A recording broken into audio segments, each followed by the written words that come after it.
Salve Deus! Nós estamos hoje aqui com o mestre Caldeira, de Junto e Matã, 4 108, herdeiro Triada Arpásios, sétimo raio Adiração, Arcanos Rama 2000. E nessa conversa hoje, que nós temos a felicidade de tê-lo aqui, a gente vai pedir a mestre Caldeira que conte um pouquinho da sua história, como ele chegou ao Vale, para que a gente registre esse momento que para nós é muito feliz. Salve Deus, mestre Caldeira! A pergunta que a gente tem sempre feito, a pergunta inicial a todos que têm dado essa satisfação para a gente, é o que trouxe o senhor até o Vale? O que fez que o senhor viesse ao Vale do Amanhecer?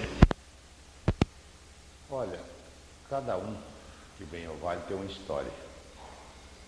Nunca ninguém vem pelo amor, porque gostaria de servir, gostaria de fazer parte desse universo tão lindo, tão bacana, mas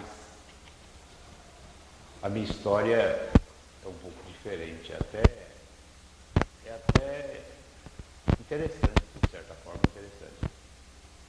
Porque eu, aos 7 anos de idade, a minha vida era, desde 7 anos de idade, a minha vida era completamente diferente. Era uma outra coisa, um outro ritmo de vida, uma outra maneira. Quando eu completei 18 anos, para 19 anos, eu deixei a vida de lutar, e partir para a estrada. Um dia eu estava em casa, na época.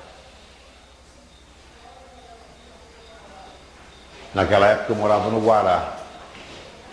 E eu estava lavando um fusquinha que eu tinha comprado na porta de casa, quando apareceu um camarada com uma perna engessada, dizendo que era possível levar ele ao hospital. E eu fui levar. E vou, não tem problema nenhum. E quando eu saí com ele, ele disse, mas é lá em Planaltina. Pensei, estranho, né? O cara, de repente, tem que levar no hospital lá em Planaltina. Mas não tem hospital aqui? Não, mas eu tenho que ir lá em Planaltina, porque esse rapaz era um senhor meio moreno, alto, de bigode bem fechado. E ele estava até com a calça assim, listada e aberta, por causa do gesso na perna. E eu vim trazer. Quando cheguei aqui, era um domingo à tardezinha e tinha naquele tempo era um pouquinho médio aqui e para Santa Branca ele incorporava, né?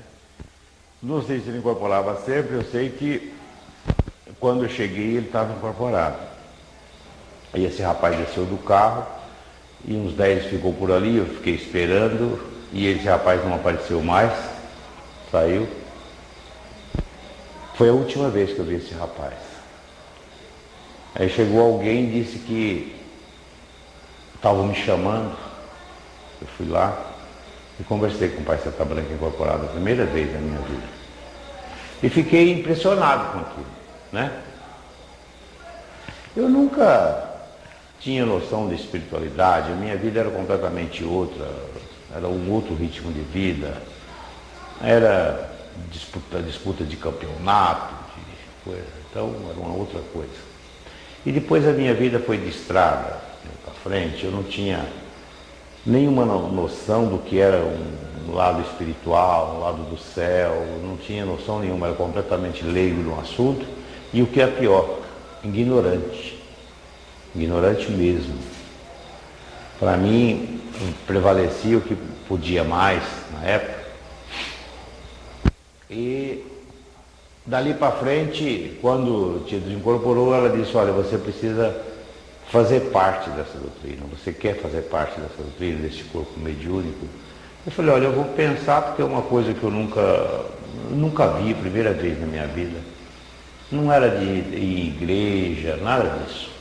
E a verdade é que na segunda-feira eu ia carregar para Fortaleza. E na segunda-feira eu não carreguei, vim para cá, vim à tarde, fiquei por aqui, depois impressionado, já levei uma fita de doutrina, e ela disse, você é um doutrinador, você precisa trabalhar. E assim eu comecei nessa luta mediúnica, nessa batalha tão grande. E vim até quando, em 73, 74, eu iniciei. E daí para frente eu larguei a vida de estrada e parti para a doutrina mesmo, entendeu? Arrumei outro serviço por aqui, fiquei por aqui, não viajei mais e fiquei, então, na minha jornada aqui. E, mestre Caldeira, nessa época, quando o senhor começou, como é que era? A doutrina? A doutrina, como que eram os trabalhos? Era pouca gente naquela época, só tinha a linha de passe, depois mesa evangélica, a gente fazia o teste na mesa, depois já bem para frente. Quando eu cheguei, ele tinha dito assim, você é um doutrinador, pega essa fita e vai doutrinar, entendeu? Mas era totalmente diferente. Depois nós fomos ali para... E aí já tinha tronos, nós fomos ali para debaixo da mangueira, porque o templo foi desmanchando, né? Fazendo em volta para tirar o templo do meio. E começamos então ali, mas era pouca gente, não tinha muita gente, entendeu? Só evangélico. Nessa época, começou com o senhor, os outros que hoje também são os adjuntos arcanos. E havia algum assim, relacionamento especial ou alguma deferência especial da tia em relação aos senhores que hoje são os adjuntos arcanos?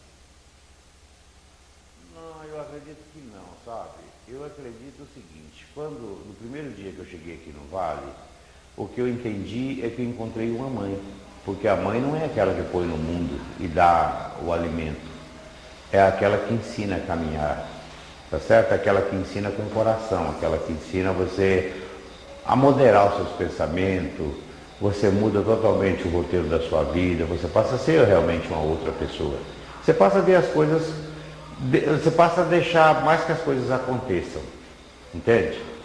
Não é aquelas decisões de precipitação, de ignorância. Então, eu acho que isso tudo eu aprendi realmente, sem sombra de dúvida, eu aprendi com o Tia Neiro. E quando, em 74, como o senhor disse, 76 começou já a elevação de espada, e já veio o adjunto, né?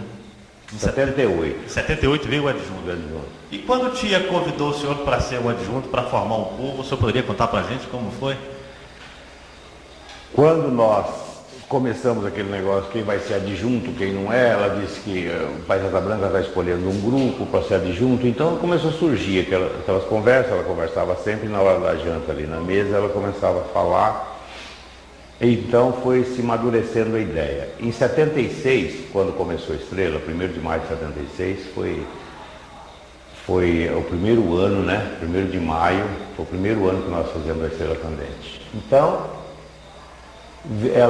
quando nós terminamos uma série de aulas com ela, eu e o Alberto, ela disse que eu fosse dar aula de elevação, de espada, e o Nestor ia fazer um curso de centúria, e o Alberto com a responsabilidade de formar uns trabalhos iniciáticos. E quando ela me disse falou assim, olha, o pai está dizendo que você é um adjunto e você tem que formar um povo. Eu falei, não, tia, eu não tenho condições para isso, eu não tenho nada que eu possa ser um adjunto. Eu quero ser um componente. Eu até me propus a ser um componente do Alberto na época. E ela disse, não, vocês dois têm uma vida transcendental muito acarretada de dívidas e você tem um povo que vai chegar aqui. Muitos já são componentes seus. Alberto vai formar o povo dele, você vai formar o seu povo e terá então um grupo seria parece que 7 no começo, depois vieram os Rajas, né? Vieram outros e formou-se então esse grupo de 39. Comecei assim como adjunto. E eu queria ser um componente. Por todos os meios eu queria ser um componente, nunca assumir uma responsabilidade de um povo.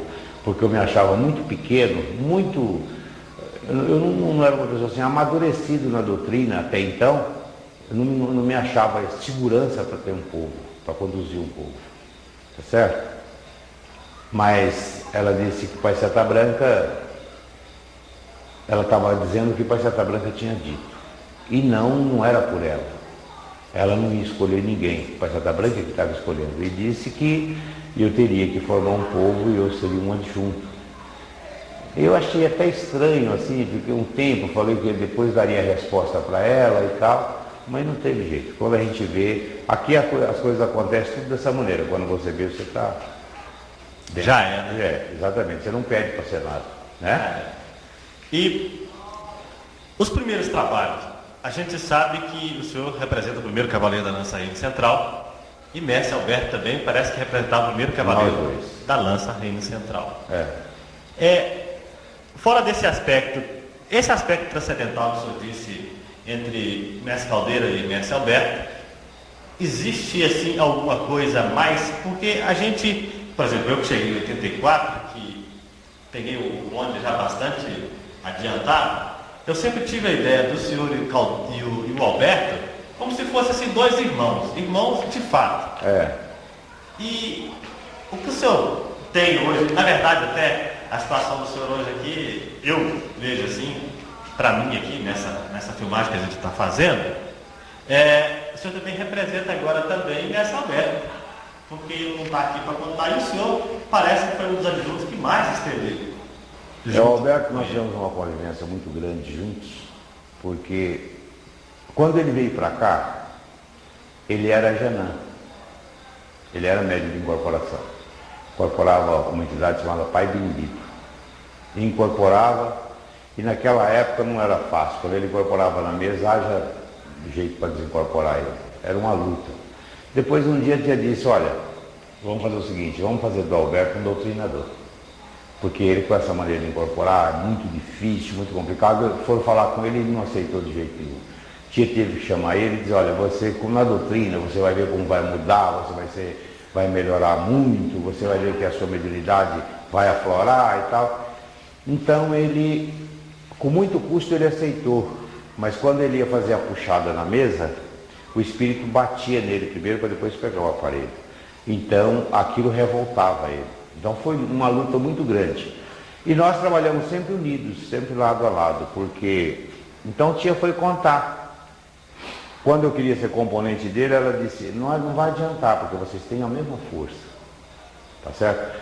Um não pode fazer nada pelo outro. Vocês correm o risco até de vocês dividirem, porque vocês têm a mesma condição. Então são dois adjuntos. Naquela época, a gente não entendia direito, né? E trazia aquela dificuldade.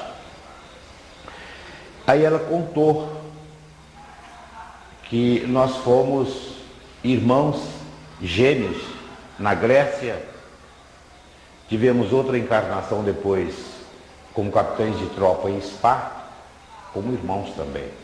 Nós, aos 7 anos de idade, nós éramos treinados para ser mercenários, para luta na espada. E nós éramos de aluguéis, eram homens de aluguéis. Nós éramos alugados para as conquistas, né? Os cavaleiros mercenários. Para as grandes batalhas. Então, ela disse que nós fomos irmãos gêmeos na Grécia, fomos irmãos em Esparta, não gêmeos, mas fomos irmãos em Esparta. E quando eu assumi uma tropa junto a Leônidas, eu assumi mais por vingança, porque ele tinha perdido a vida nessa batalha.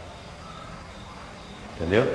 E então, depois tivemos uma outra encarnação em Angical, e depois, em Angical, um matou o outro.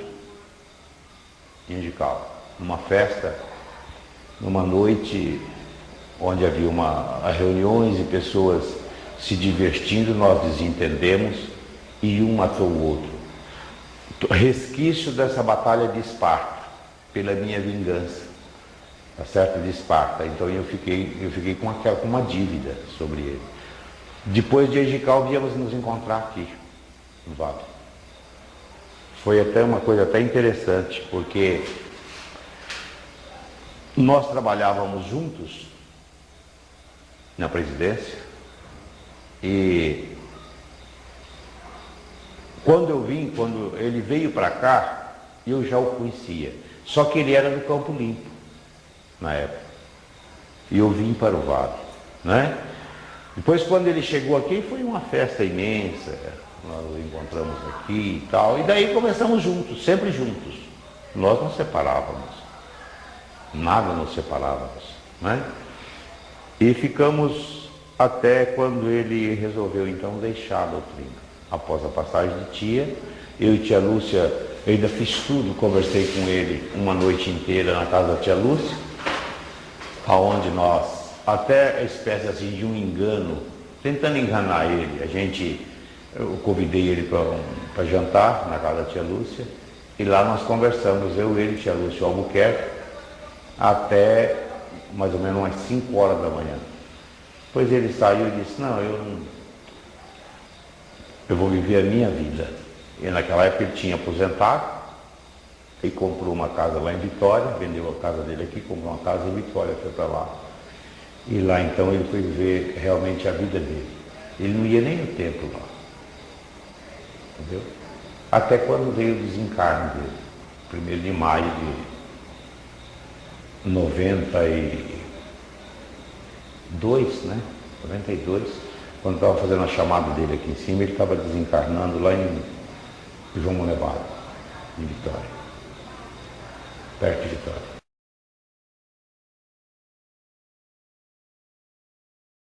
Existe uma história que contam de Mestre Alberto, em que o senhor estava fazendo um leito magnético e eu estava sentado ao lado de tia. Não existe uma história dessa? Existe. Um leito? O senhor poderia falar essa história?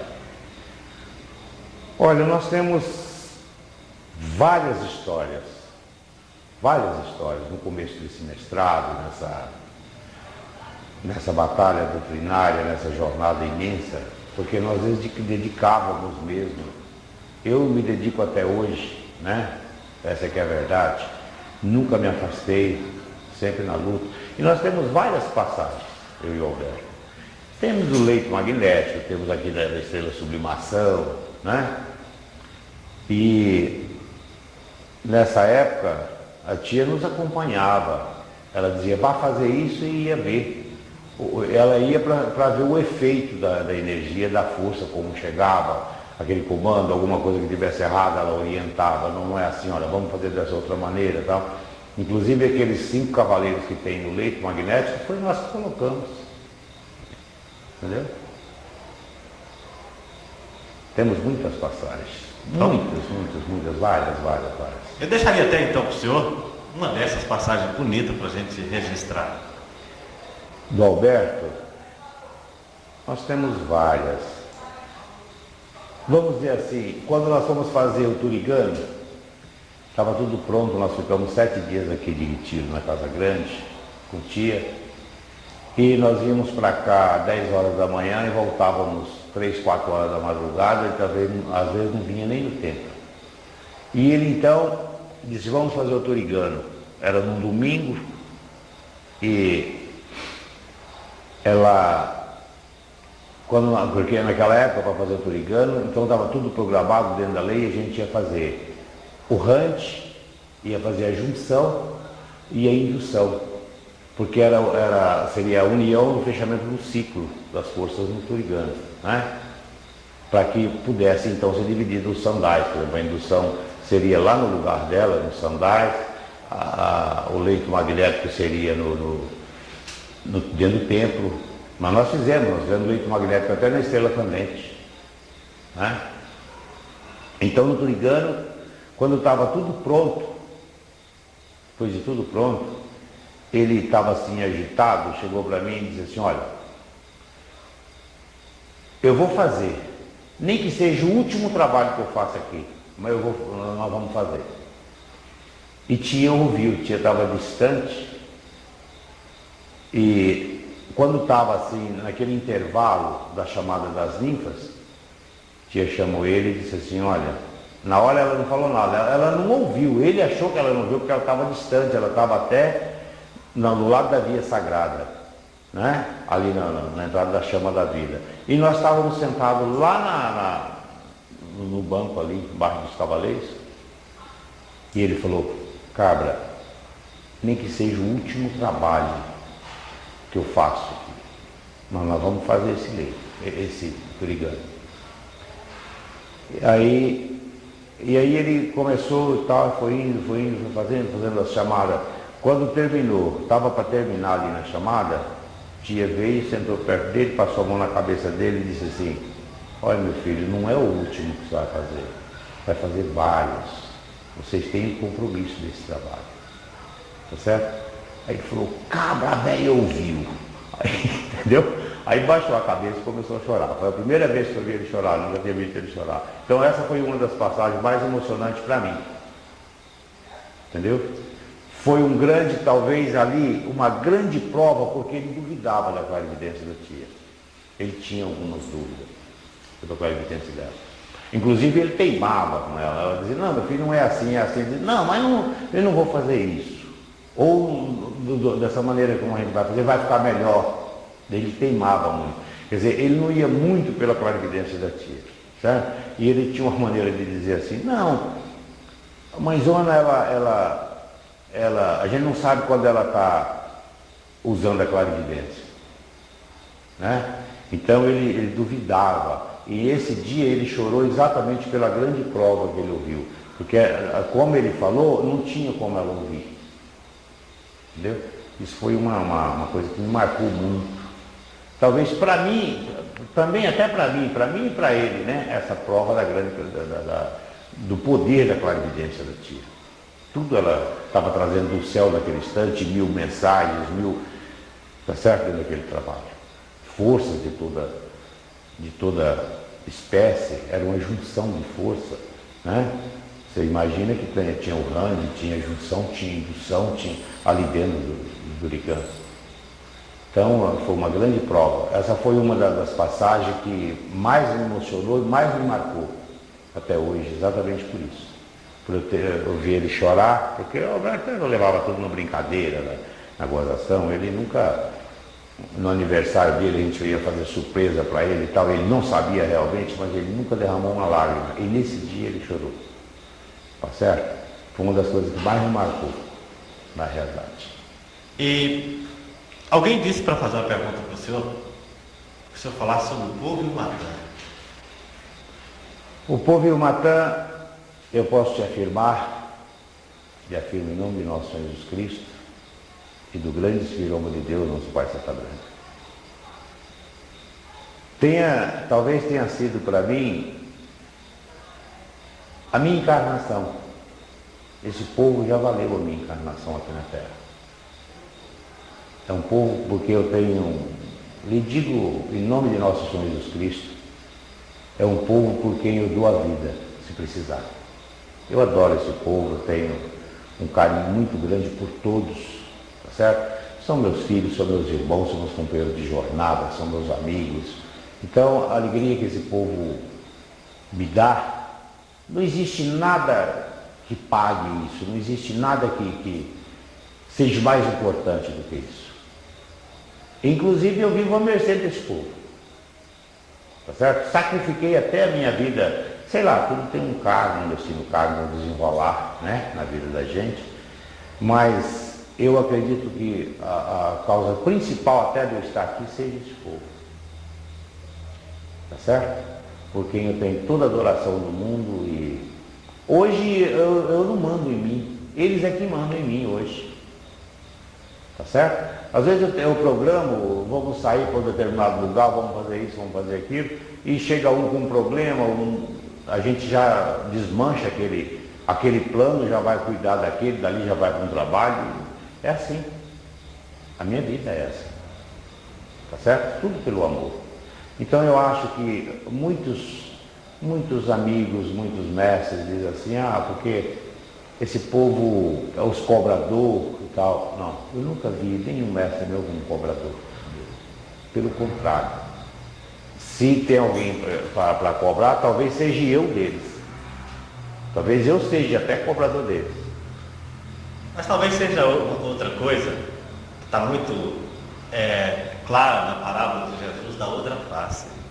O Senhor está sabendo a outra face, o Senhor sabe, né? Ou seja, de que existe sempre a ideia de o adjunto e o cobrador, de que o povo, algum é cobrador do outro, mas o Senhor, mesmo se dava de quando chega até o Senhor, com o seu amor, é a outra face. É a outra face. É a outra face, a face do amor. Exatamente. E tia Neiva?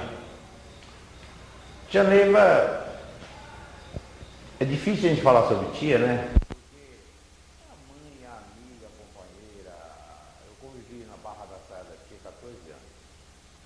14 anos. Não é 14 dias. Sempre dentro da luta doutrinária, dentro da batalha doutrinária, nunca afastei daquilo que ela determinou 1 milímetro. Sempre em cima da linha doutrinária. Então, tia, como eu já disse a você, eu tenho uma mãe que me pôs no mundo, tá certo? Eu tenho uma mãe que me pôs no mundo, mas quem me ensinou o mundo foi tia Neiva. Quem me colocou a par das coisas do mundo foi tia Neiva.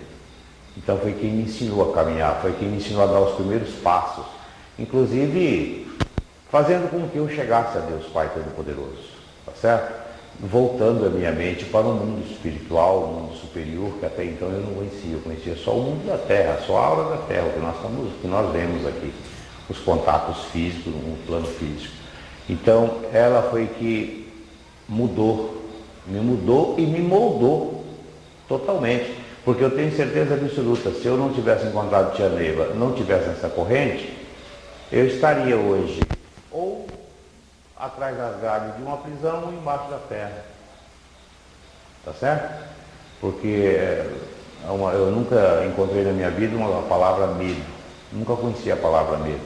Se batesse o pé para mim, tinha que me engolir. Então, naquele tempo, era uma ignorância imensa e tia Neiva tirou todo esse fel de dentro do meu coração e colocando aos poucos a doutrina crística, a doutrina de Jesus, os ensinamentos.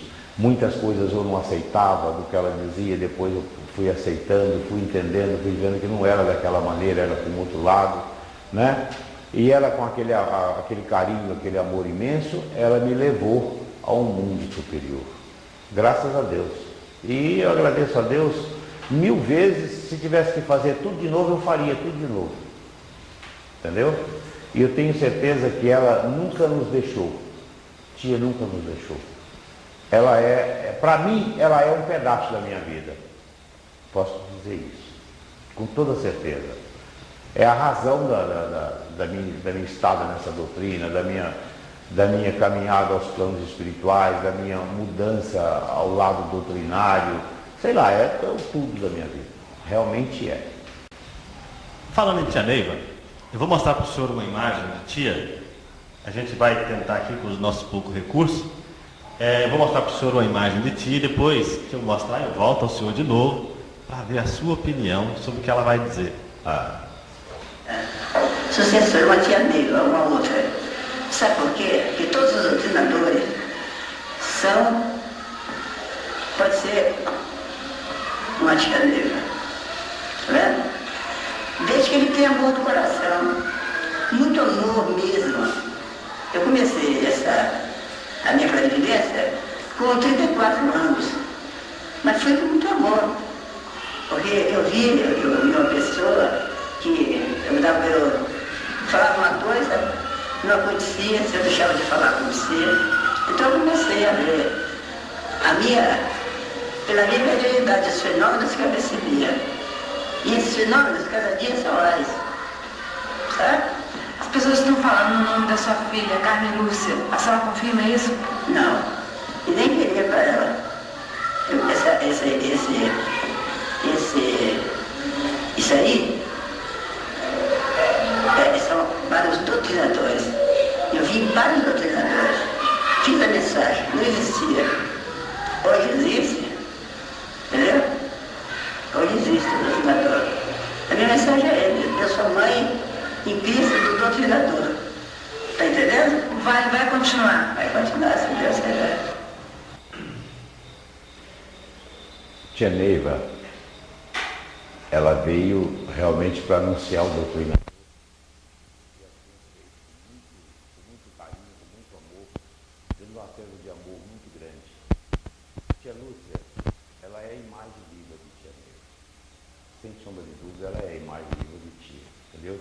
Até pela herança transcendental, pelas iniciações. E eu quero crer que ela tem a capacidade para isso. Mas Tia, como a tia disse, jamais queria um peso dessa, uma carga dessa em cima da tia Lúcia, né? Mas mesmo assim, eu acho que ela é a representante direta da velha. Nessa imagem que passou, nessa entrevista da tia, eu queria que o senhor dissesse sobre mais o outro ponto, o doutrinador. O doutrinador. O doutrinador na Terra veio aparecer agora. Então, é o homem que foi, ela ganhou o título, inclusive, de 408 por ter levado, por ter trazido para a Terra o doutrinador, consagrado doutrinador. Nasceu dela, por isso ela ganhou o título de 408. O Apará já existia. É uma mediunidade linda, maravilhosa, mas não foi com a responsabilidade de Tia Neiva, né? O doutrinador é o homem que veio para somar com o doutrinador. Por quê? Porque naquela época, naquele mundo de...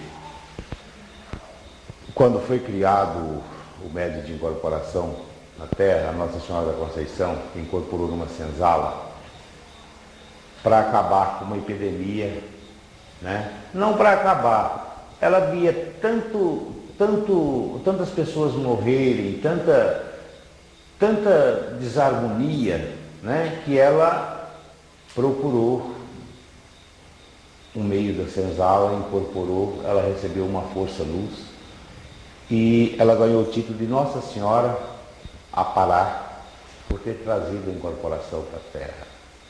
Com o passar do tempo, foi diversificando a mediunidade, porque ela veio para a lei do auxílio, essa mediunidade ela veio para a Terra para a lei do auxílio, para a lei do amor.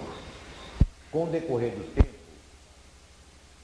quantas pessoas hoje usam até essa mediunidade para o mal, para incorporar espíritos terríveis nas encruzilhadas, nas madrugadas, no meio de matas, até para matar alguém, para fazer mal a alguém. Não foi esse o objetivo dessa mediunidade. O que Tia Neiva fez? Ela trouxe o doutrinador e formou o médium Apará na linha deste amanhecer, né? Devolveu, cortou todo esse tempo e devolveu o Apará à lei do auxílio, junto com o doutrinador, que hoje ela tinha certeza em Cristo Jesus que jamais ele se perderia.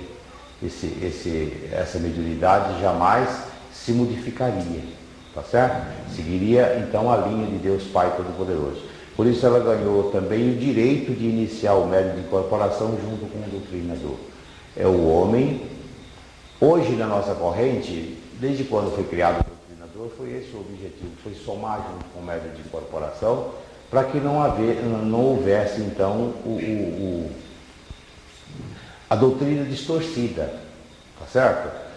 As duas mediunidades juntas, unidas em Deus Pai Todo-Poderoso, para dar a melhor condição a esses espíritos que não conhecem Deus, que ainda vive arraigado no ódio, cheio de tanto instinto de vingança, de maldade, e que eles possam receber essa triangulação de força e se voltar para Deus. Eu acho que foi Tia Neiva, sem sombra de dúvida, ela foi uma deusa do amor, por ter tido tanta paciência de colocar nessas mentes a doutrina, colocar no coração do homem os ensinamentos de Jesus e fazendo com que esse espírito jamais ele se perca, tá certo? Por que isso? Se fosse só o médium, porque às vezes o médium incorpora e é um poder. É um poder. O médium de incorporação, com tudo que a gente conhece, eu tenho um respeito muito grande. Primeiro eles diziam que eu era advogado dos aparás, mas não é. Porque o médium, sempre que ele incorpora, ele tem uma dúvida. Quando ele desincorpora, ele traz a dúvida, ele traz o que aconteceu, como é que foi, como é que não foi, né? Se ele fez até uma cara feia. Tudo isso é a preocupação do médium de incorporação. Eu, doutrinador, somando com ele, exatamente para ajudar nesse sentido. Então, o governo dessa doutrina é o doutrinador, porque foi trazido por Tia Neiva. O apará já existia, ele é formado na linha desse amanhecer. Tá certo? Então, isso é o doutrinador. É o homem em dois planos, por isso que nós temos esse sinalzinho no escudo, né? É o plano físico, o plano superior, é o homem em dois planos, é o doutrinador com o pé no chão, com a cabeça no lugar, não cheio de fanatismo, de vaidade, de superstição, não, é o homem com a cabeça no lugar, sabendo que existe um dedo acima da sua cabeça, um mundo superior, e que nós temos que respeitar e temos que acatar. É as ordens dos mundos supremos, tá certo? Então, eu vejo aí as duas mediunidades, dois poderes, dois oráculos, duas forças, com um único objetivo, a lei do amor, a lei do auxílio. Um depende do outro. E um não faz nada sem o outro. Tá certo? Nenhum doutrinador faz seu médium de incorporação e vice-versa. Então, são duas forças, são dois oráculos, são dois poderes, com um único objetivo, a lei do amor, a lei do auxílio. Sem um, nós não faríamos nada, sem o outro também não faríamos nada. Salve Deus.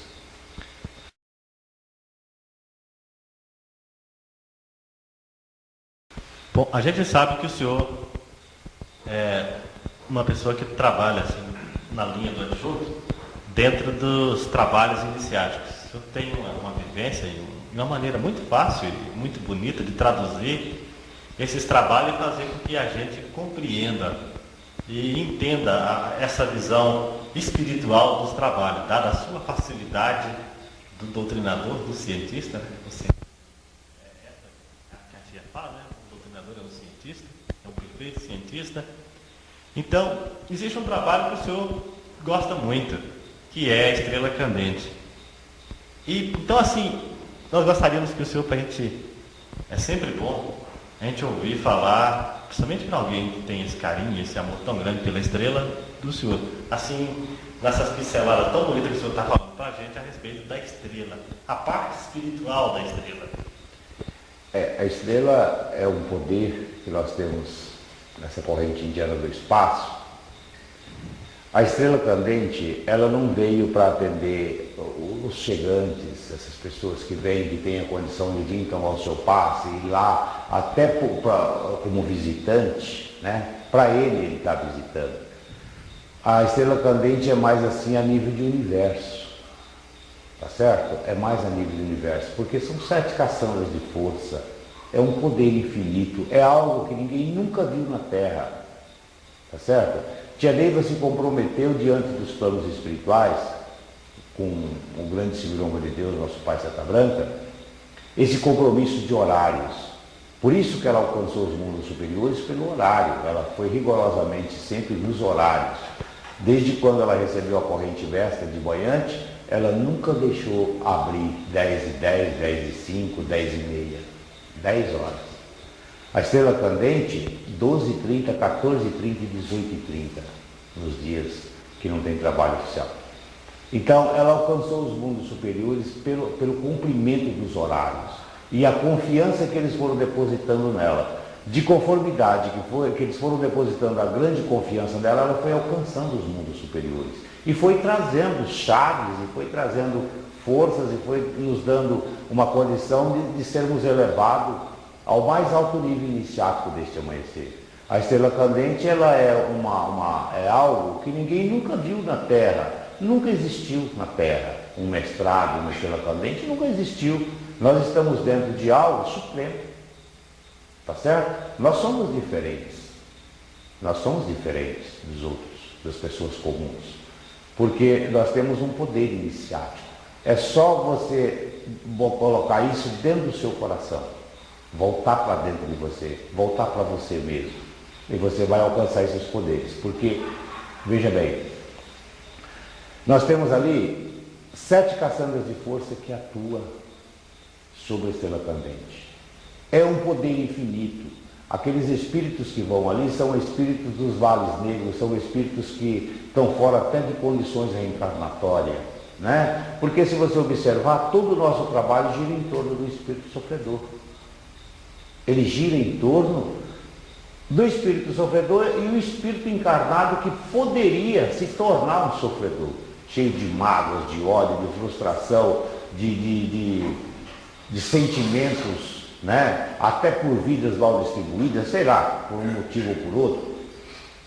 E a estrela candente, além da energia que ela desprende para as curas, para a cura física, ainda mais a cura espiritual, quer dizer, um espírito desse que está fora de condições reencarnatórias, ele passa por um esquife daquele ali, recebe o ectoplasma do doutrinador, porque você imagina a condição desse espírito, né? Os nossos aparelhos hoje, com esse grau elevadíssimo de consagrações, ele é um foco de luz, ele é um poder.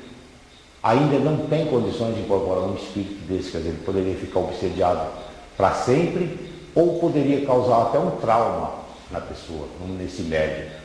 E de repente esse espírito, ele passa pelo ectoplasma do doutrinador, recebe aquele fluido magnético, recebe a doutrina, não que ele vá se voltar para Deus por aqueles 2 minutos de doutrina, não, mas é porque dali ele é levado a uma outra dimensão, ele integra e desintegra, chega num lugar, segundo o Tia, chamado umbral, aonde ele vai receber as energias, a força, a condição de ir se moldando. Talvez ela feito com esses espíritos o que ela fez com muitos de nós aqui no plano físico. É claro que numa condição bem mais fácil, né? Porque nós não éramos assim arraigados com o instinto da vingança elevado, não. Nós éramos leigos na coisa, leigos no assunto doutrinário, muitos nem acreditavam em nada e entraram até talvez pela força dos mentores, quem sabe, né? Então foi mais fácil colocar a doutrina no coração desse homem. E de repente nós temos esse compromisso de colocar esse espírito ao caminho de Deus, fazer com que ele saia desse plano físico e se volte para Deus Pai Todo-Poderoso, né? Quanta coisa, quanta grandeza é nesse trabalho. É um poder infinito, algo que os que têm consciência deveriam dar toda assistência a essa, não só a estrela, como os trabalhos iniciáticos, né? Que tudo descende da estrela candente. O nosso mestrado descende da estrela candente. Enquanto nós não fizemos a estrela candente, não nos foi possível penetrar no mestrado, no mundo iniciático, né? Ela puxa 7 linhas da magia de Nosso Senhor Jesus Cristo. Por isso é que há 7 caçambas de força, a assistência das 7 caçambas. São energias luminosas da cura, em todos os sentidos, né? Do espírito, do corpo físico, enfim, é um poder infinito. Então, por isso que eu tive assim, uma grande preocupação, de certa forma, com a estrela candente. Porque hoje nós estamos aqui, esse grupo, esse pessoal que foi formado, que viram Tia, que conhece, que estão dentro dessa linha doutrinária, mas e amanhã? Os que virão amanhã, como é que vai ser?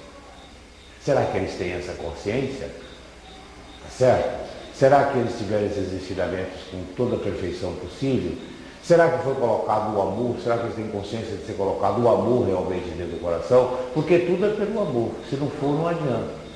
Não existe a razão. Desse lado não existe a razão.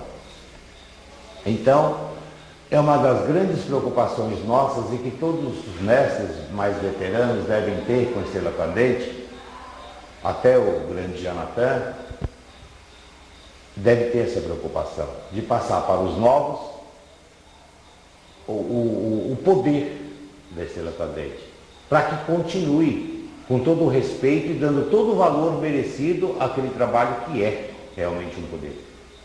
Tá certo? Essa é a nossa preocupação. A minha, por exemplo, é essa preocupação que eu tenho. Esses meninos novos que estão surgindo hoje serão os futuros comandantes do amanhã. Sim, eles serão os comandantes do amanhã. Mas será que eles irão comandar com a consciência ou porque vê o outro comandar? Então é preciso que seja passado isso com muita calma, com muita cautela, aqueles que vão surgindo, que vão chegando aos comandos desses trabalhos, Estrela Cadente e outros, sendo dosados para que eles tenham consciência realmente do que é isso. Tá certo? Porque é algo que ninguém nunca viu na Terra até então. E precisamos ter essa preocupação. Certo? É sério, eu vejo como uma grande seriedade e uma grande responsabilidade acima de tudo. Tá certo? A última consagração em Levo. A última consagração de Levo que nós fizemos, que por sinal não fizemos mais, né? Não sei porque os devas deveriam até se harmonizar direitinho e marcar uma consagração de Levo. É quando a gente recebe a confirmação da força no plexo. A consagração de Levo é isso. É uma confirmação da força no seu plexo. Tá certo? É como se você dissesse para o plano espiritual: estou aqui. Tá certo? 1984, foi em 1985 a última consagração de Levo. Foi quando os senhores adjuntos fizeram Rama 2000 e passaram a condição de arcano. Houve alguma, por exemplo, foi a consagração de Levo, nesta consagração de Levo que elevou, né, embora em Levo e elevou seja diferente, levou os senhores à condição de arcanos? Eu não tenho bem certeza. Pode ter algo. Pode ter ligação. Tá certo? Porque de uma consagração de adjunto a outra é uma média de 49 luas, ou seja, 4 anos aproximadamente. Então vieram primeiro os ramas, depois vieram, de 4 anos vieram os rajas e depois a unificação, ramas e rajas, né? Foi quando nós fizemos, então, em 84, aquela consagração de Elevo, que, segundo Tia, seria o segmento de uma força, de uma origem, de uma tribo, a consagração dos planos espirituais. Eu quero crer que ali, sem sombra de dúvida, nós subimos um degrau. Tá certo? Foi o que ela nos disse. Que naquela consagração de Elevo, cada um de nós, pela confirmação, como se nós disséssemos, estou aqui, subiríamos um degrau. Alcançaríamos uma outra dimensão. E realmente, depois da consagração de Elevo, foi que então passaram de adjunto, de ramo 2000 para arcanos. 7º raio de geração, arcanos ramo 2000. A outra estrela, sublimação. A estrela sublimação, como um todo nesse amanhecer, é uma grandeza divina. É uma grandeza divina e que nós temos também o grande compromisso de cuidar e dar continuidade, né? A estrela sublimação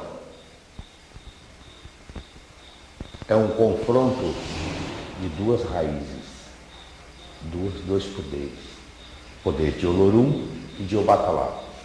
Havia uma rainha negra chamada a Virgem do Sol. Naquele tempo,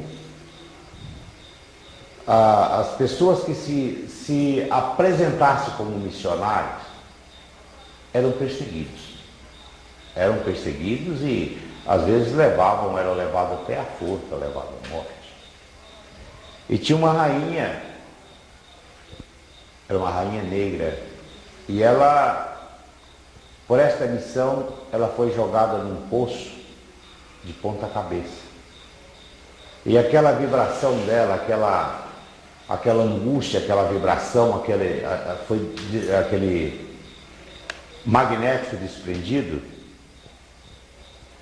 ficou-se então ali, houve curas, houve fenômenos até, então chamado o Poço da Virgem do Sol, tá certo? Esse título da Virgem do Sol, ela alcançou exatamente por esta missão.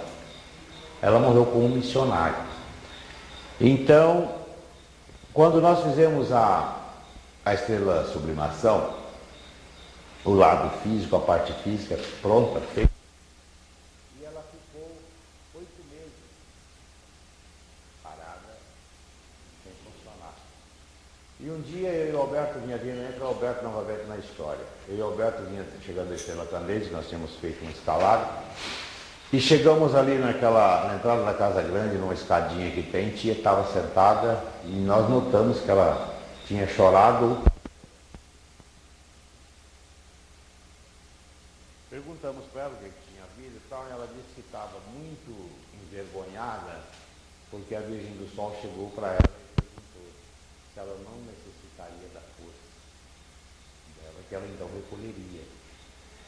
E nós tomamos conta naquele instante e vamos fazer então essa estrela. Sábado vai funcionar.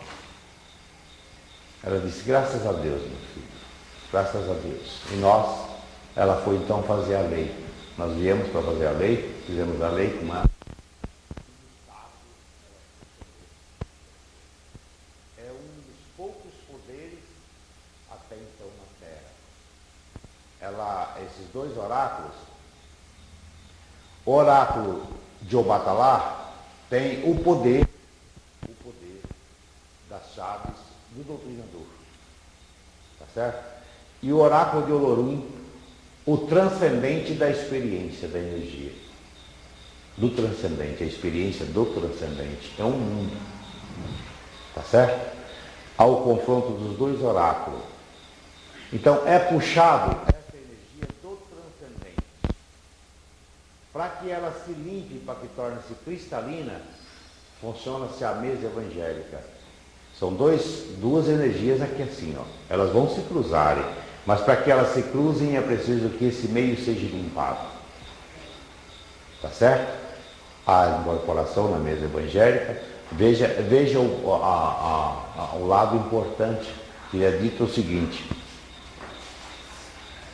Jesus invoca nesse instante as forças desobsessivas para aliviar as correntes negativas trazidas pelas ninfas ismênias. O cortejo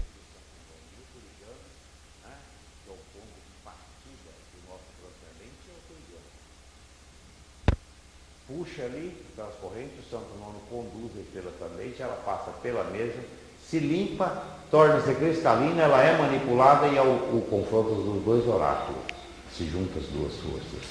E vai para um lugar chamado Reservatório Universal, onde, quando há necessidade, esses grandes ministros, esses grandes cavaleiros, grandes iniciados, quando há necessidade, eles emite esta energia às grandes filas, no Canal Vermelho e alguns eventos, epidemias, tá certo?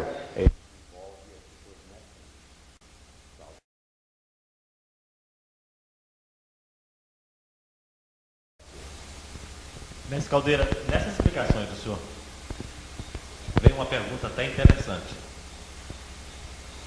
O trabalho iniciático, nosso trabalho iniciático, ele é mais uma ciência ou é mais uma religião? O nosso trabalho iniciático é mais um poder universal, eu diria assim. Por quê?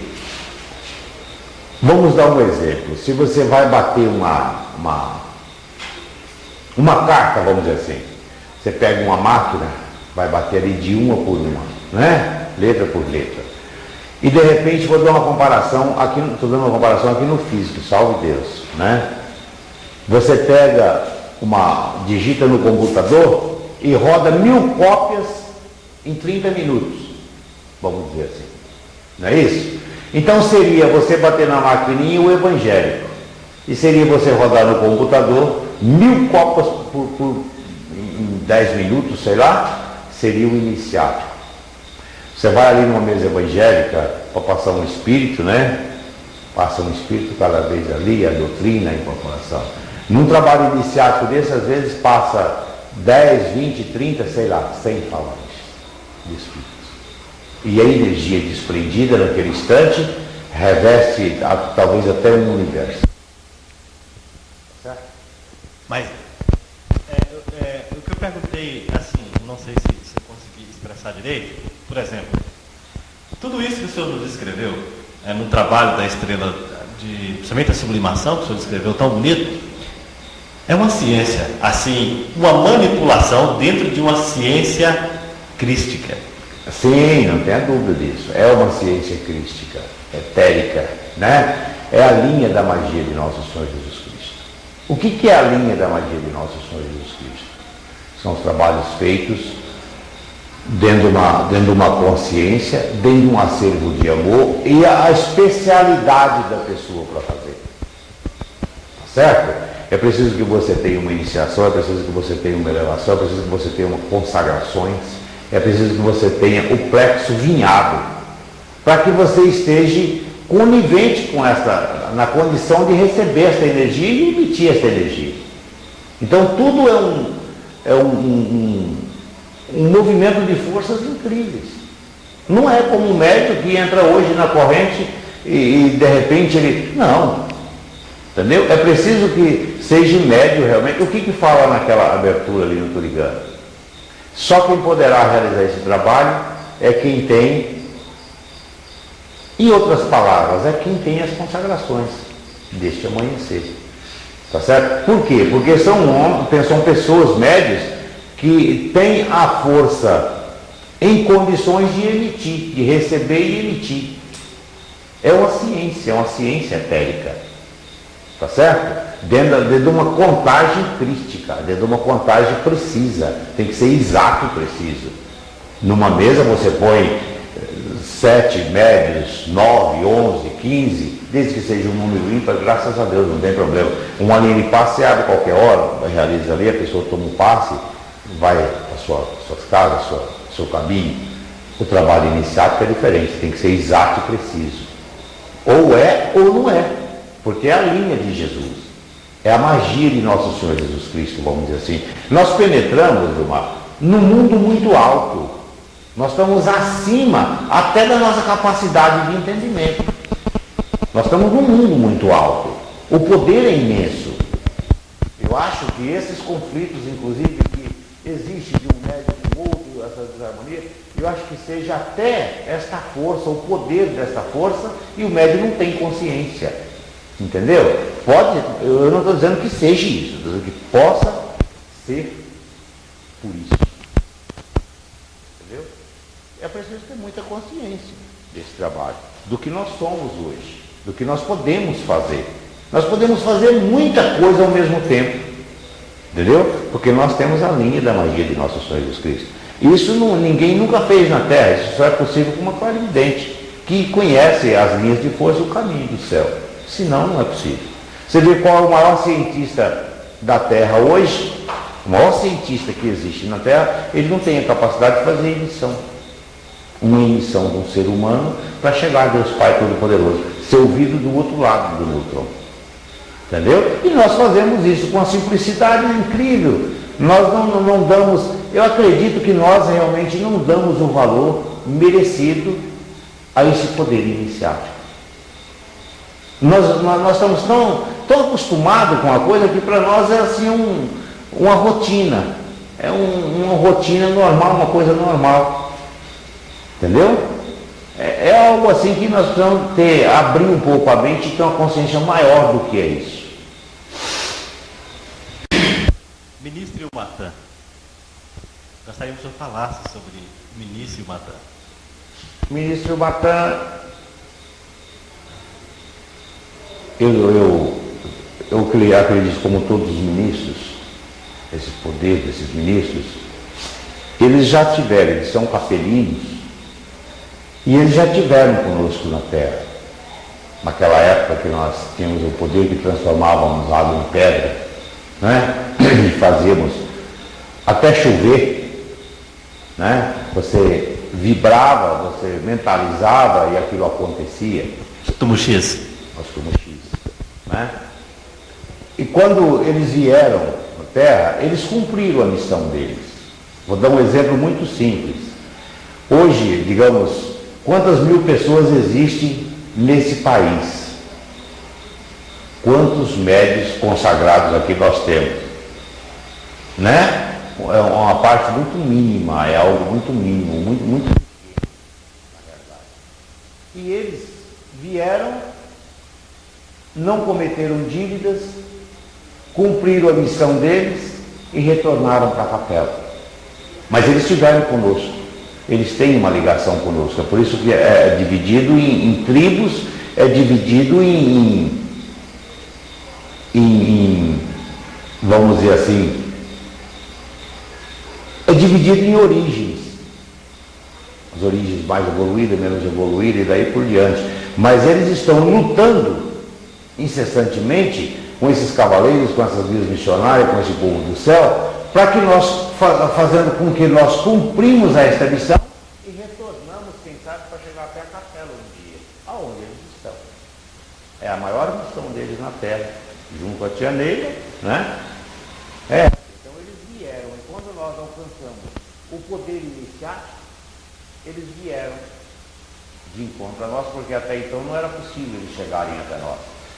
Porque eles é tão sublime, a condição deles é tão alta e nós tão rude, tão ignorante, que a divisão é muito, tá certo? É muito longa, tá certo? E eles, quando nós alcançamos, através das consagrações, os planos espirituais, o terceiro e o sétimo, vamos dizer assim, eles então vieram para nos ajudar, para fazer com que, e hoje estão conosco, graças a Deus, fazendo com que nós cumprimos a nossa missão, que não resgatemos todas as nossas dívidas, mas que pelo menos não cometamos outras e possamos chegar aos mundos superiores, né? Com tudo isso, com todo esse poder que nós temos, você vê às vezes a pessoa, eu não dou muita importância e tal, entendeu? Com tudo isso, mas a realidade é que eles lutam incessantemente noite e dia para que nós cumprimos esta missão e chegaremos um dia ao plano superior, aonde ele está, é a família, tá certo? Cada ministro é uma tribo, ele tem uma tribo dele na terra, salve Deus. Todos os momentos que o senhor viveu junto à tia, a gente sabe que foram especiais. Mas o senhor deve ter um momento que, digamos assim, é mais do que especial e que o senhor lembre e queira dizer para a gente. Olha, eu acredito que todos os momentos que eu vivi com tia foram especiais. Só eu agradeço a Deus todos os dias a oportunidade feliz da gente estar junto ali, uma hora cantando, outra hora conversando sobre a doutrina, tá certo? Era a maneira que ela tinha de penetrar no coração da gente.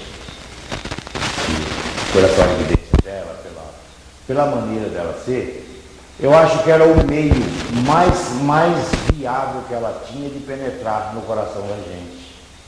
Tá certo? Porque se você gostasse de cantar, ela sentava lá mesmo, pegava um violão e ia cantar com você. Se você gostasse de vamos dizer assim, quando você puxava para o lado doutrinário, aí ela entrava com tudo. Por quê? Porque ela ia havia mais facilidade dela penetrar no seu coração. Certo? Então, esses 14 anos que eu convivi com tia Neiva, ali lado a lado, eu acho que eu fui uma pessoa que mais cobrei tia Neiva. Tá certo? Porque eu via ela falar qualquer coisa sobre a doutrina e eu ia em cima e queria saber profundo o que era aquilo, o porquê daquilo, como é que era, tal. Então, às vezes ela até dizia assim, depois eu te falo. E depois eu ia cobrar, né? Até que ela me trouxe, ela falou assim, você pega um livro e faça a pergunta e deixa comigo que eu te respondo, né? Eu tenho esse livro com 1000 perguntas e 1000 respostas, então eu cobrei realmente de janeiro em cima ali. Mas eu quero crer que isso tenha sido até um pouco pelo plano espiritual, porque senão hoje eu seria assim até mais leigo na doutrina, porque ela vamos dizer assim, muita gente fala assim, não, porque tia deu muita atenção ao Alberto Caldeiro, mas não tinha ninguém mais ignorante na época do que nós dois aqui também. Entendeu? Então eu acho que ela fez o que Jesus fez. Jesus deixou todos os sábios, os profetas, e foi buscar os pescadores.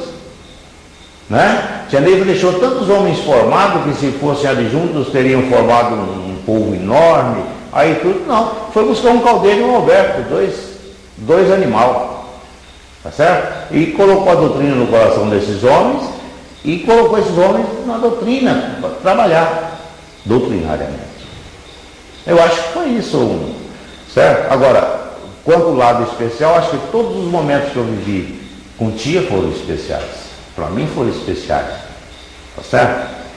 Porque você chegava ali, na casa grande, e de repente você terminava, encerrava um trabalho meia-noite, 1h da manhã, ia para ali, saía 4h30, 5h da manhã, conversando, entrava num assunto e aprofundava naquele assunto, ia esmiuçando aquilo, botando em miúdo, sabe, tudo certinho. Só pelo amor, pela paciência, pela condição dela. Então eu acho que tia Neiva, para mim, se eu tivesse que fazer uma comparação, eu vejo ela como uma deusa do amor. Era para mim uma deusa do amor. Eu já não digo mãe, porque mãe eu acho que seria uma palavra até simples, né? Para eu ter ela assim como mãe. Eu vejo ela como uma deusa do amor. Uma mãe em Cristo Jesus mesmo. Entendeu? Acima até da imaginação da gente. E com aquela liberdade, aquele carinho. Ora ela brigava com a gente, ora ela xingava a gente, tá certo? Depois ela mandava chamar, e era desse jeito. Então, esses 14 anos foram assim, tá certo? É a maior realização que o ser humano pode ter. Eu acho que um espírito encarnado na Terra, que teve essa oportunidade, eu acho que tem que ser uma pessoa privilegiada realmente, privilegiada. E eu acredito que isso seja até arte, até dos mentores, essa oportunidade venha ser até pelos mentores, para que aquela pessoa que poderia cair amanhã ou depois no mundo negro, voltasse para Deus. Eu acho que possa ser isso.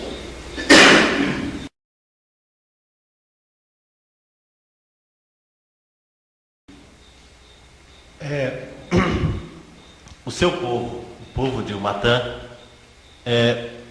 o que o senhor gostaria que tivesse cada um dos seus componentes? Porque, na verdade, como o senhor mesmo disse, é o pai, é o irmão, é o companheiro, é o amigo. O adjunto, para aqueles que têm a felicidade de compreender a extensão da palavra adjunto e pertencer ao adjunto, é uma família que é como se alguém estivesse caminhando, estou dizendo isso pela até experiência do palavra, como se a gente estivesse andando por muitos lugares e de repente encontrasse alguém e começasse a conversar, e daqui a pouco, pela própria emanação e pela própria transcendência, pela força espiritual, a gente reconhecesse o irmão, no adjunto pai, o amigo, o companheiro. Hoje, sem tia Neiva, aí já vem a pergunta, hoje sem tia Neiva, cada mestre que tem o seu adjunto, que confia nele, procura muito o adjunto. Então, eu gostaria que o senhor desse ou dissesse uma palavra aos seus componentes, e aí ao corpo mediúnico, assim, em geral, a todos, aqueles que têm essa necessidade de procurar o adjunto, e como o senhor tem a felicidade de, às vezes até como o senhor mesmo disse, de deixar de fazer alguma outra coisa para atender o componente.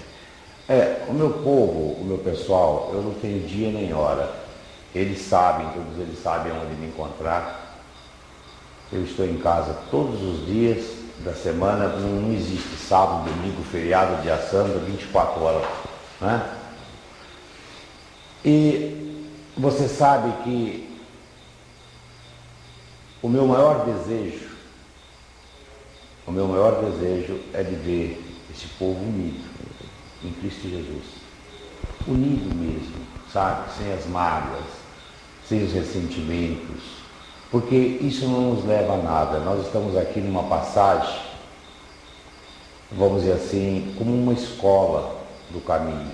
Amanhã deixamos essa vida, essa roupagem e vamos para outra dimensão, para outro plano, aonde só fala quem tem o amor, na realidade. Por que, gente?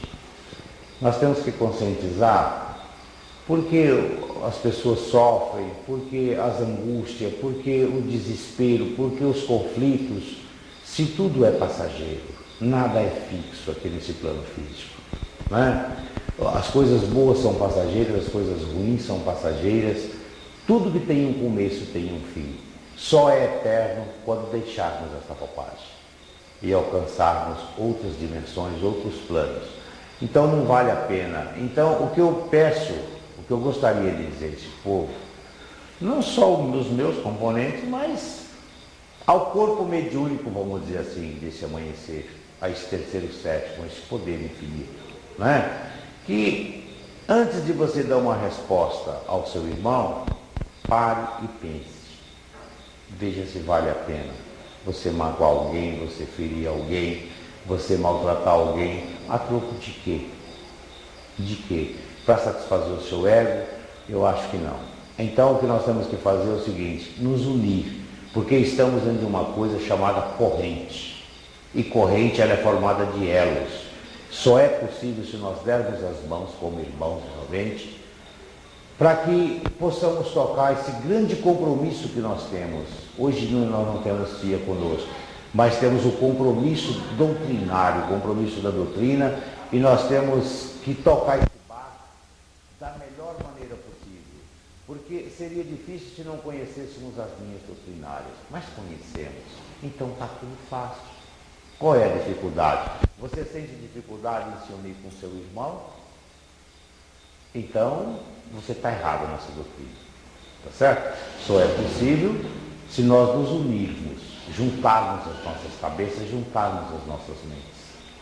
Porque só assim é possível nós alcançarmos um mundo luminoso.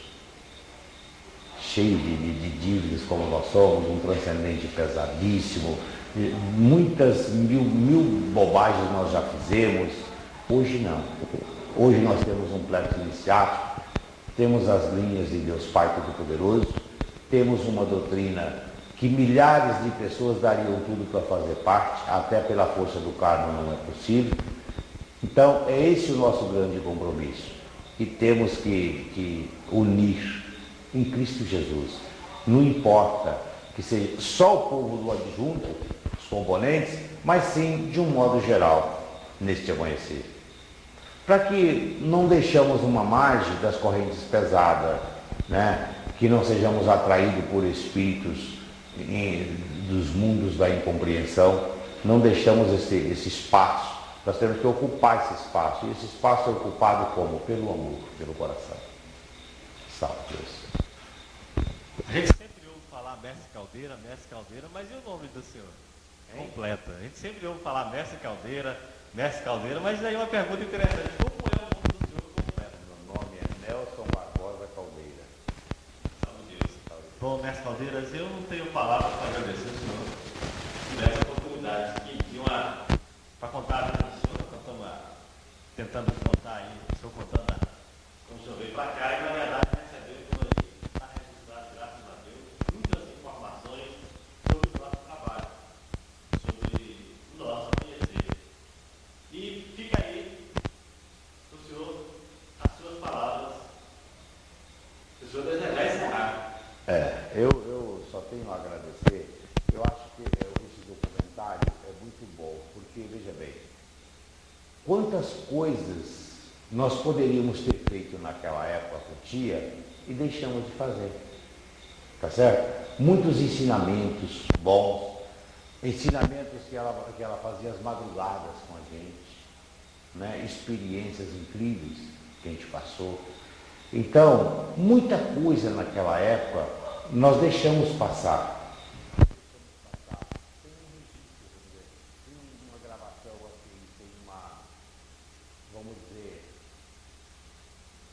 uma gravação de fitas né? Tinha tudo para fazer na época, tinha gravador de potência, né? Tá com o Raul, acho que está com o Raul ainda, o gravador dela, aqueles rolos grandes. E muita coisa nós não fizemos, deixamos, tá certo? Amanhã eu não vou estar aqui, mas você pode passar essa imagem para esses novos que estão surgindo, né? Para esse povo. Eu acho que isso é fantástico, é um trabalho louvável, é algo que você está fazendo assim, pelo seu empenho, pelo seu amor, pelo seu coração. Você está somando junto à doutrina, você está fazendo uma coisa importantíssima, que talvez você não está dando, você próprio não está dando valor agora. Entendeu? É algo que nós deveríamos ter feito naquela época. Fizemos muito pouco, né? Vimos aí agora essa gravação de tia instantes atrás, e que em relação ao que é esse poder iniciático, é o mínimo, é muito pouco. Eu vi fenômenos e fenômenos com tia, tá certo? O maior fenômeno que eu vi com ela foi a preparação do vinho para a iniciação. Quer dizer, se a pessoa fosse filmar uma coisa daquela, você vê ela estender assim, né, vibrar ali, e aquela garrafa ferver e estampar. A garrafa lá em cima da mesa e ela sentada no carro, sem tocar. Preparação do vinho da iniciação. É um mau fenômeno. Se a pessoa gravava uma coisa dessa, né? Ainda bem do mal menor, ainda bem que nós temos as fotos das cassandras. É uma grande consciência para os médios do amanhã, que vão participar disso. Eles vão se conscientizar através daquelas fotos que nós temos. E dos ensinamentos deixados, os desenhos das cassandras e tudo, entendeu? Esse trabalho que você está fazendo hoje, talvez nem você analisa o valor desse trabalho, nem você analisa, mas é um trabalho é realmente excelente, é algo de primeira qualidade, primeira linha, porque amanhã muita gente vai usufruir dessas fitas. Pode ter certeza. O senhor me faz lembrar 1992, 15 de novembro de 1992, eu tive a felicidade de que o senhor falasse sobre 7 anos do Tia Neiva.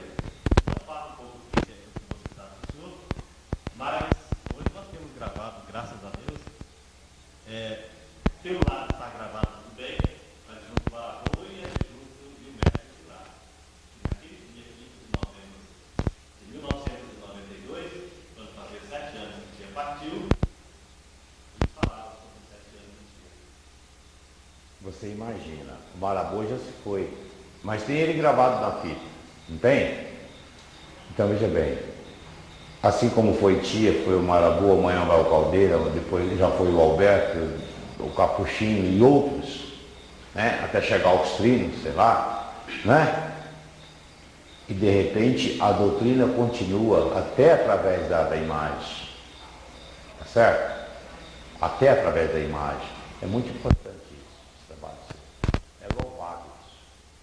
É algo que, se todos compreenderem, devem ter o maior respeito, o maior carinho. Eu tinha por você uma admiração muito grande, um respeito. E agora, por esse fato, eu dobro esse respeito, tá certo? Estou dizendo isso de coração, não para te agradar, não para demagogia, não. Eu dobro esse respeito, porque o seu trabalho realmente, amanhã você vai ver o valor dele. Talvez hoje não tenha, a gente faz assim até com uma espécie até de uma brincadeira, mas amanhã nós vamos ver o valor disso. Começa a ver que Jesus lhe pague essa boa vontade do Senhor. Salve Deus. E que o ministro Matan, o meu trabalho na nossa rede central, deu ao Senhor muita felicidade. Que assim seja, meu irmão. Eu lhe agradeço e quero que você saiba de uma coisa. Eu quero, nessa doutrina, tudo que depender de mim, tudo que depender de ensinamentos que eu souber, eu estou inteiro disposto. Quantas vezes precisar, graças a Deus. Não meço esforço para isso. Tá certo? Mesmo porque se eu desencarnar e levar esses ensinamentos comigo, né? Sem passar para ninguém, não vai ter qualidade nenhuma. Tá certo? Então, o que a gente recebeu é que a gente tem que passar para os outros. Não a superstição, o fanatismo, a vaidade, não, isso não. A doutrina, o cerne da doutrina, a linha doutrinária da doutrina como ela é, realmente. Aquilo que a gente aprendeu doutrinariamente, tá certo? Então, eu quero estar sempre inteiro dispor de você, ou de outros que se propuserem a fazer esse trabalho de gravação, enfim, tudo que depender em termos doutrinários, pode contar comigo. Eu não nego as suas coisas. Salve.